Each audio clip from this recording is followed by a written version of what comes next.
Escucha, porque la mierda se va a poner bien fea aquí adentro, ¿ok?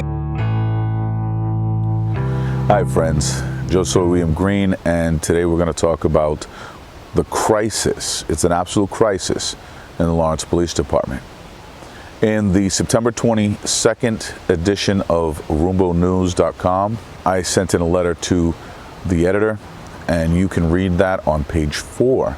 But basically it outlines what has been going on within the police department as a number of its officers have had incidents that spilled out into the public. This all began with the captain on August 25th or 26th, the end of August, and went into the first 2 weeks of September. Since the incidents were reported by all the major news networks, the local newspapers, there has been silence. It has been absolutely silent. We haven't heard anything from the chief or from City Hall, and one of the things that really I'd hoped that we would hear is some sort of reassurance. That hasn't happened. Not only hasn't that happened, but the chief has also been silent and absent.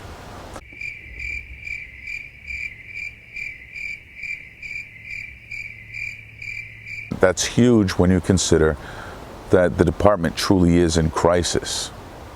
Because it's not just these incidents that, get a few headlines and, some clicks on a video or a news article.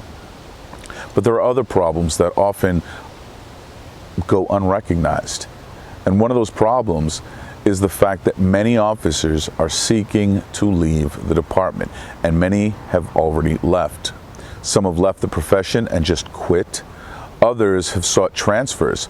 And what's notable is that many of the officers are retaking exams, the civil service exam, to be rehired as a new hire because they've been prevented from leaving the city of Lawrence. Others have gone out of state, others still have gone to federal agencies, and some are looking now, both having taken the civil service exam on other lists and actively looking to leave the department. Why is this a problem? Why are the best and the brightest of Lawrence's officers leaving the department?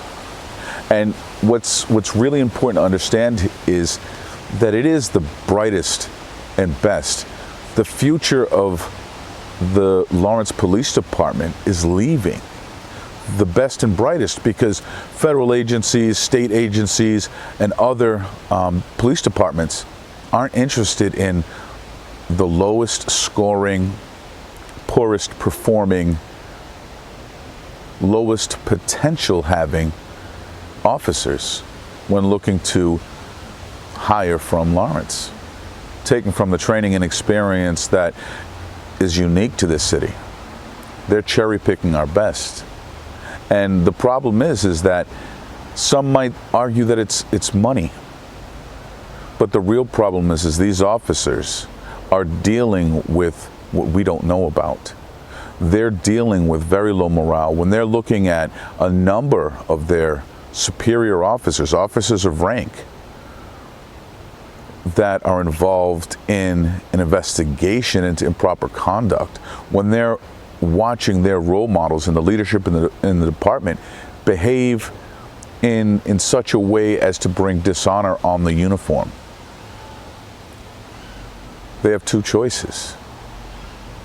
Remain here and try to navigate the minefield, the political minefield, and the moods and the addictions and issues of the supervisors that are running the department, or leave to where the rule of law is still respected and followed.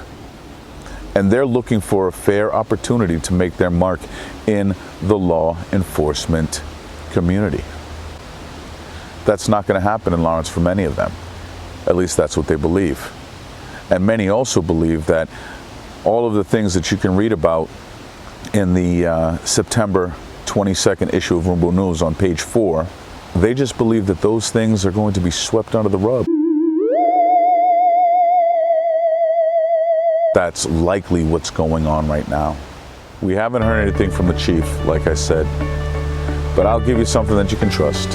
When I hear something and have something that's solid, I will share it with you. So like, subscribe, hit the notification bell. Isn't that what all YouTubers say? But it's true. If you want to know when it happens, as it happens, like, subscribe, notification bell. So William Green, enjoy your day.